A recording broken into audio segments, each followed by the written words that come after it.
ధరణి portal సమస్యల పరిష్కారంపై కాంగ్రెస్ సర్కార్ దృష్టి సారించిందా? ఈ పోర్టల్లో ఇప్పటి వరకు జరిగిన మార్పులు చేర్పులపై ఎలాంటి నిర్ణయాలు తీసుకోబోతోంది? అసలు ధరణి పోర్టల్లో ఉన్న సమస్యలేంటి? ధరణి సమస్యల పరిష్కారం కోసం ఏర్పాటైన కమిటీ ఎలాంటి చర్చలు జరిపింది?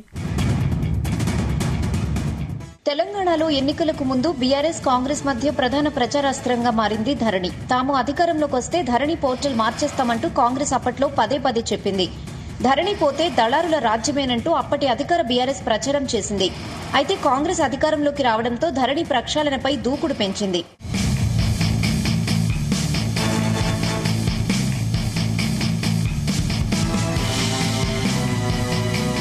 ధరణి సమస్యల పరిష్కారం కోసం ఏర్పాటైన కమిటీ 2 సార్లు భేటీ అయ్యింది. జనవరి 11న తొలిసారి సమావేశమైన కమిటీ బుధవారం మరోసారి భేటీ అయి కీలక అంశాలపై చర్చించింది. కోర్టులకు ఎక్కువగా ఎలాంటి సమస్యలు వెళ్తున్నాయనే దానిపై కమిటీ సమావేశంలో సభ్యులు చర్చించినట్లు సమాచారం. గ్రామాల్లోని సామాన్య రైతులు ధరణి విషయంలో పడుతున్న ఇబ్బందులకు పరిష్కారం చూపడంపై కమిటీ దృష్టి సారించింది. ఎంతకీ తెగని భూముల పంచాయతీ విషయంలో ఎలా ముందుకు వెళ్లాలనే దానిపై త్వరలోనే కమిటీ ప్రభుత్వానికి పలు సూచనలు చేయనుంది. ధరణి పోర్టల్లో వివిధ సమస్యలపై 17 లక్షల అప్లికేషన్లు వచ్చినట్లు తెలుస్తోంది. ఇందులో సగమే పరిష్కారం కాగా 5.5 లక్షల అప్లికేషన్లు ఎలాంటి కారణం లేకుండానే గత ప్రభుత్వం రిజెక్ట్ చేసింది. ఇంకా 2.37 లక్షల దరఖాస్తులు పెండింగ్ లో ఉన్నాయి. పెండింగ్ అప్లికేషన్స్ లో అత్యధికంగా టీఎం 33 మాడ్యూల్ కింద అప్లై చేసుకున్నవేనని అధికారులు గుర్తించారు. ధరణిలో 35 రకాల మాడ్యూల్స్ తెచ్చినప్పటికీ భూ సమస్యల పరిష్కారం కాలేదని ఈ పోర్టల్పై ఏర్పాటైన కమిటీ నిర్ధారించింది.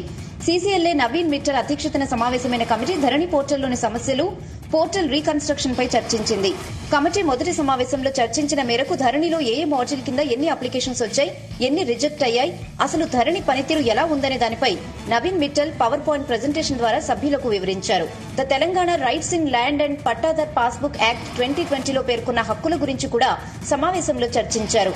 ధరణి విషయంలో తొందరపాటు లేకుండా జాగ్రత్తగా అధ్యయనం చేస్తున్నామని కమిటీ సభ్యులు వెల్లడించారు. మరోసారి సమావేశమై ధరణిపై చర్చించాలని కమిటీ నిర్ణయించినట్లు తెలుస్తోంది.